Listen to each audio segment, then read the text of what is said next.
Wag nila ako gawing rason kung bakit pangit ang takbo ng ating ekonomiya ngayon sa ating bayan. At saka, this is not accountability because impeachment, dalawa lang yung penalties dyan. Removal from office, tsaka perpetual disqualification from government service. Walang penalties dyan dahil walang kaso dyan.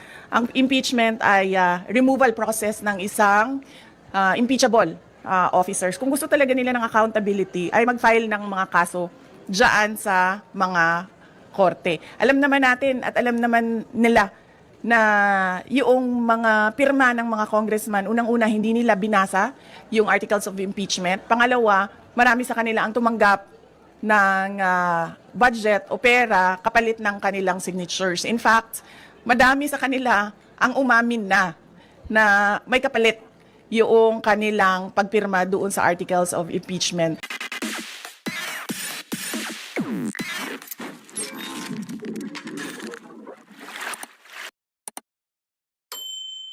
Next question, Katrina Domingo, ABS-CBN. Good morning, VP. Good afternoon, VP. Ma'am, magkano po yung hihingi na budget ng OVP sa 2026? And ano po yung flagship programs considering na nawala na yung iba? Sa 2026 budget, submit kami ng proposal na 733 million na pesos. Hindi siya kalayuan doon sa approximately 700 million na ibinigay noong nakaraang taon para sa Office of the Vice President. Hindi siya malayo sa 2025 budget ng Office of the Vice President. Ma'am, follow-up, bakit po hindi kayo nag-propose ng mas mataas na budget? Bakit po virtually retained na lang? Dahil inaasahan ko naman na hindi ibibigay yung budget ng Office of the Vice President. Dahil nga, hindi naman kami kaalyado ng administrasyon. At nakita na natin yon noong nakaraang taon na, syempre kung hindi ka sumusunod, hindi ka kaalyado, ay hindi ka mabibigyan ng pondo para sa mga proyekto ng opisina mo. Kaya nagdesisyon ako na kung ano yung budget na ibinigay ngayong taon na ito ay yun din yung budget. Naglagay lang kami ng konti para sa inflation, yun din yung budget para sa susunod na taon dahil ayaw kong napapahiya at pinapahiya yung mga ibang personnel ng Office of the Vice President, lalong-lalo na kapag nandun na sila sa House of Representatives or sa Senate na nakaharap yung ating mga miyembro ng Kongreso. Last follow-up on this topic lang. Ma'am, haharap pa rin po ba kayo sa budget panel given na hindi naman po kayo nang hihingi ng additional funds for next year? Ang Office of the Vice President, oo. Personally. Ako hindi pa kasi hindi naman namin alam kung kailan yung schedule. Wala pang ibinigay na schedule para sa Office of the Vice President sa mga hearings, no? So mahirap sumagot kapag hindi natin nakikita kung may conflict yung schedule. But definitely haharap yung Office of the Vice President sa pagsumite ng budget namin at yun. Okay. Next question, Arjun Relator, GMA News. Pang Buntag, VP. Ma'am, with a slim margin, ma'am, with the proposed ninyo na 2026 budget with 2025, meaning po ba na retained lahat yung mga programs and project na ipapatupad next year? At ano po yung nangyari dun sa mga partners natin, dun sa mga slashed or reduced programs with 2025, ma'am? Oo, yung mga partners natin sa MAB at sa Pansarap ay nabigyan na sila ng abiso, no, na wala na budget yung medical and burial assistance at wala na rin yung budget ang Pansarap. So, i-discontinue na namin yung project at yung partnership sa kanila. Follow up. So, expected, ma'am, na for next year, the same projects pa rin yung ipapatupad ng OVP. Wala nang may dadagdag po. Yes, oo. Wala kaming madagdag na projects for 2026. Tutuloy pa rin lahat nung nakita nyo, maliban lang sa Pansarap tsaka sa medical and burial assistance. Thank you, ma'am. Any other questions on this matter? Good morning po, Ma'am VP. Ang question ko po ay may kinalaman po sa case po ni former President Duterte. Okay. Any other questions with the institutional topic? None? So, let's move with the next topic. Kat, you have the next topic. Yeah. Ma'am, you earlier mentioned in an interview na you are... Ma'am, para iterate na lang yung comment niyo regarding the call for some senator judges to inhibit, specifically those daw po na who you endorsed in the 2025 midterm elections. Okay. Hindi kasi tayo pwede magpa-inhibit ng mga tao, ng mga senators, hindi kasi tayo pwede magpa-inhibit ng mga senator judges based on bias. dahil ang ang posisyon lang naman ng isang tao is you are for or against, Inday Sara, no? Kung ganun ang ating basehan sa inhibition, ay dapat din natin ipa-inhibit ang mga senators na meron ding bias against Sara Duterte, no? Tulad na lang ni Senator Risa Ontiveros na in a public speech, sinabi niya na kailangan talaga, ano ba term na ginamit? Kailangan burahin or kailangan wasakin, kailangan sirain, gibain ang pamilyang Duterte. So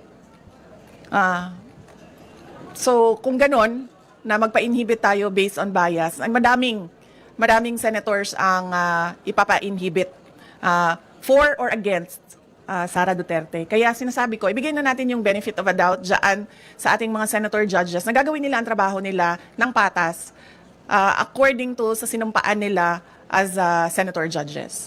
Follow-up question. The Makati Business Club and other business groups are urging the Senate to continue your impeachment trial, to convene your impeachment trial. Sabi nila, it will show accountability, it will boost investor confidence. Your response to that call of the business sector? Kahit nandyan o wala yung impeachment, wala na talagang investor confidence dito sa ating bayan. Kung nakikita nyo, bagsak ang foreign direct investment sa ating bayan, no? Kaya wag nila ako gawing rason kung bakit pangit ang takbo ng ating ekonomiya ngayon sa ating bayan. At saka, this is not accountability because impeachment, dalawa lang yung penalties dyan. Removal from office, tsaka perpetual disqualification from government service. Walang penalties dyan dahil walang kaso dyan. Ang impeachment ay removal process ng isang impeachable officers. Kung gusto talaga nila ng accountability, ay mag-file ng mga kaso dyan sa mga korte. Alam naman natin at alam naman nila na yung mga pirma ng mga congressman, unang-una, hindi nila binasa yung articles of impeachment. Pangalawa, marami sa kanila ang tumanggap ng budget o pera kapalit ng kanilang signatures. In fact, madami sa kanila ang umamin na may kapalit yung kanilang pagpirma doon sa articles of impeachment. So if we are to talk about accountability by business groups, dapat questionin din natin kung paano ginawa yung articles of impeachment at paano pinasa yung articles of impeachment papunta doon sa Senado. Okay. Any more questions regarding the impeachment matter? Sir? BP, good afternoon. So, haharap ka ba sa Senado dahil nag-issue sila ng summon? Hindi ko pa kasi, sir, pagkakaalam kung kinakailangan ang personal appearance. Yun ang hindi ko alam dahil hindi ko nabasa yung summons. Yung summons namin ay nandoon sa mga abogado at sila yung magdidesisyon kung ano yung gagawin doon sa summons. Okay. Ma'am, there's a phone-in question here from the Billionaire News Channel. Comment lang po dun they are asking your comment regarding dun sa report ng OpenAI, the mother company of ChatGPT, that the PR firm of the son of Yossi Tanco, a billionaire, is behind the anti-Sara Duterte post online using ChatGPT platform. And your comment, ma'am. Oo. Actually, hindi lang yung kay Tanco, no? Ang kumpanya na nagpapatakbo ng programs na anti-Sara Duterte online, anti-Duterte online, no? Meron pang mga ibang kumpanya na alam namin na ganun yung ginagawa nila at alam din namin na bayad sila. Kaya ako nagsasabi lagi, no, na yung ginagawa sa akin ay threats, harassment, and intended to disqualify me from the 2028 presidential elections. Kasi tulad niyan, tingnan nyo, noon may TRICOM ba ang tawag noon? Tawag nung hearing, Quadcom, tapos may TRICOM for fake news and for fake news. Yes, may TRICOM na for fake news. Pero kung makikita nyo, ang mga tinawag nila doon ay mga lehitimong owners ng Facebook account using their freedom of speech and expression. Mga lehitimong social media personalities na nagbibigay ng kanilang opinion na hindi naman bawal sa batas, pero nakakalungkot kasi yung kanilang opinion pro-Duterte, pro-Sara Duterte, at yun ang iniimbestigahan. Pero ang mga tulad nito, mga kumpanya na ang negosyo nila ay gumagamit ng mga program para sirain ang pangalan ng isang tao, ay hindi man lang kahit isang beses tinawag doon sa TRICOM na investigation ng House of Representatives. So yan, nagpapakita na itong lahat ay ano lang talaga, politika at harassment sa mga kalaban sa politika ng administrasyon. Hindi na yan ang galing sa amin, sir, ha? Hindi na kami nagsasalita kung anong mga panggigipit ang ginagawa sa amin. Tumatahimik na lang kami, yung mga kaalyado namin tumatahimik na lang.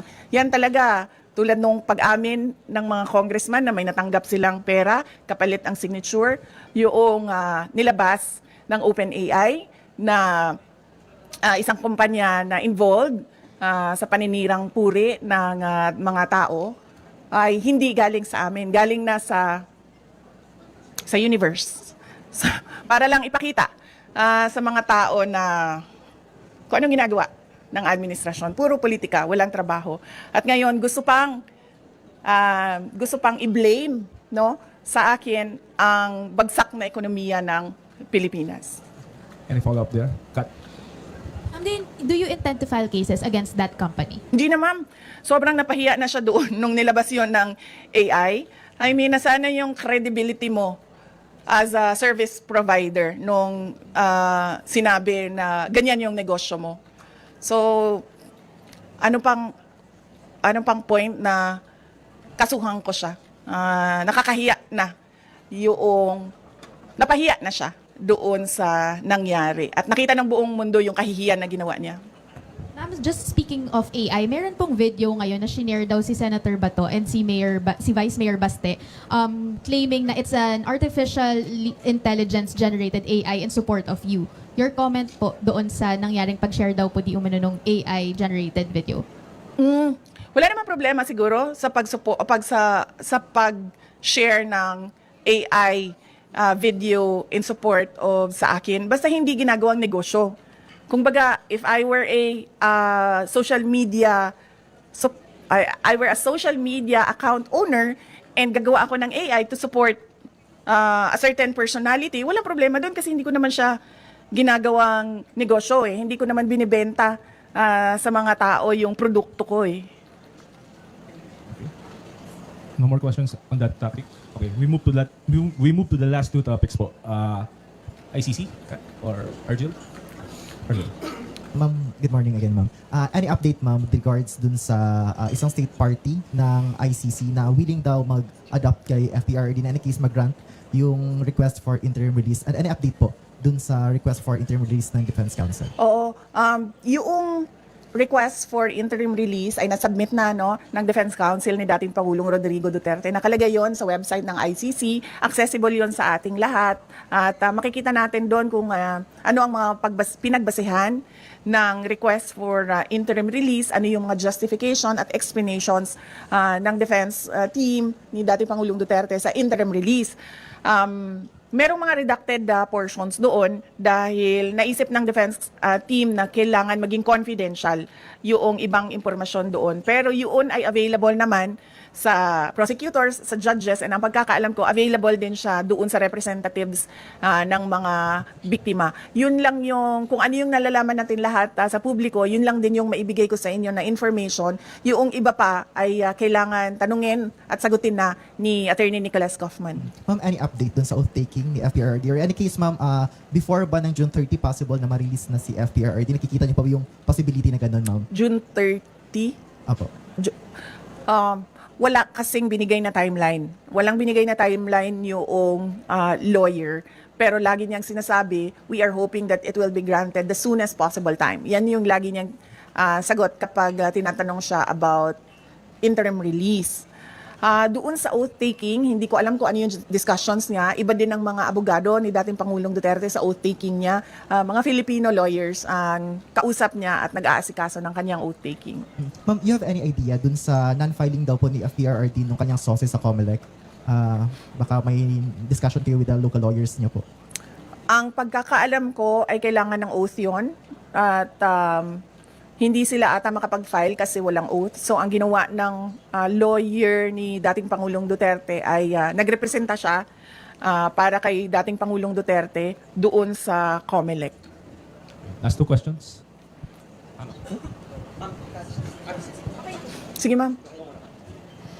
VP, good afternoon po. Doon po sa case po ni FPRD, alam mo ba natin, ma'am, kung nag-file na po ng motion to respond ang prosecution with regards po doon sa request po ni former president po ng interim release? Alam ko po ba, ma'am? Hindi ko po alam, ma'am, kung po kayong idea? sumagot na po ang prosecution, no? Pero sigurado po ako malalaman natin yung sagot ng prosecution dahil public po yung filing ng request at sigurado po public din yung sagot ng prosecutors. Follow up po, ano po ang reaction po natin doon po sa request po ni FPRD with regards to the interim release? Ang sa akin lang naman is makakabuti talaga sa kanya yon, ma'am, dahil 80 years old na siya at hindi lahat ng pangangailangan ng 80 years old ay nabibigay ng ICC detention unit dahil siya din ang kauna-unahang ICC detainee na ganun ang edad na medyo hindi lang siya senior, super senior na siguro ang tawag sa kanya, ma'am, dahil 80 years old na siya. So mas maigi siguro na meron siyang interim release wherein meron din siyang available na mga nurses and caregivers na mag-assist sa kanya. Last question po, Ma'am BP. Meron ho kasi lumabas na parang statement o balita quoting FPRD na parang hindi siya interesado dun sa taking o yung gagampanan yung kanyang role bilang mayor ng ano. Nag-react po si Attorney Conti, sinabi po niya hindi daw po siya naniniwala, na hindi interesado si Pangulong Duterte na umupo bilang, ano po ang masasabi po natin dyan, ma'am, sa comment ni Attorney Conti? Ang Conti malapit na sa Castro, no? Papunta na siya doon. Magkamali ka lang ng spelling, Castro na yung Conti na yan, eh. Hindi ko alam, ma'am, bakit hindi siya naniniwala, pero kasi hanggang ngayon wala pang oath si dating Pangulong Duterte, no? So hindi pa namin alam dito sa Davao City kung mag-oath ba ang pinili namin na mayor ng Davao City. So, on that note, yun lang ang pinagbabasehan namin. Sa ngayon, hindi siya uupo kasi wala pa siyang oath. Antayin natin siguro until June 30 kung may oath o wala si dating Pangulong Duterte. Next question, Ms. Ruth. Okay, thank you, sir. VP, nagkausap na ba kayo ni Attorney Guanzon? Kasi parang sa mga post kasi niya, Opo. she's very willing to act as your spokesperson. Yes, oo. Nag-comment na rin ako, no, na nagpapasalamat ako sa pagtulong at suporta ni Attorney Rowena Guanzon. Pero sa ngayon kasi kung napansin niyo, walang spokesperson ang Office of the Vice President o kahit ako man. Kaya hindi ko rin masagot yung tanong about sa spokesperson dahil matagal na kami walang spokesperson at hindi na papag-usapan sa Office of the Vice President ang magkaroon ng spokesperson. Thank you, ma'am. Second po, si Mayor Baste, inappoint siya as president ng PDP Laban. Napag-usapan ba sa family, VP? Hindi. Ngayon ko lang, actually kanina pagbigay sa akin ni JC ng information, doon ko lang nalaman, no, na inappoint siya as acting president ng PDP Laban. At hindi kasi ako member din hanggang ngayon ng PDP Laban, kaya hindi ako makakomment kung ano yung desisyon ng partido with regard to their internal matters. Are you expecting, upon Baste's assumption as acting president ng PDP, are you expecting that she will invite you as part of the PDP? Matagal na ako in-invite, ma'am, sa PDP na nandito pa si dating Pangulong Rodrigo Duterte. Last year, July, nung nag-resign ako sa Department of Education, inimbita na ako ni dating Pangulong Duterte. At sinabi ko sa kanya na pag-iisipan ko. Pero hanggang ngayon, wala pa akong decision, ma'am. Mainly because nakita niyo naman yung nangyari sa akin, ma'am, di ba, no? So, parang ayaw ko nakausap yung mga politiko. Lalong-lalo na pag magkasama kami sa isang grupo. So, wala naman, I have nothing against everyone. In general lang sa akin. At mas gusto ko yung ganito ako, yung sinasabi ko lagi na I'm single and ready to mingle in terms of politics. Kesa sa yung nakatali ka sa loob ng isang grupo. So, hanggang ngayon, ma'am, wala pa akong desisyon kung papasok ako ng PDP. Any more? Last question, Kat. Ma'am, take us through the process lang nung pag-select nung third country that will host former President Duterte should the interim release be given. Ano po yung considerations na tinake for you to pick which country? Hindi ko alam eh. Kailangan si Attorney Nicholas Kaufman ang sumagot noong tanong na yan para comprehensive yung sagot niya kung paano umabot na merong request for interim release at merong country na nakausap. Pero ma'am, paano po ba yun? Parang binigyan ng choices yung family or may isang choice lang po? Walang binigay na choices sa family at walang tulong siya galing sa ICC. Lahat ito ay tulong lang galing sa grupo ni dating Pangulong Rodrigo Duterte. Okay, thank you, ma'am. Thank you.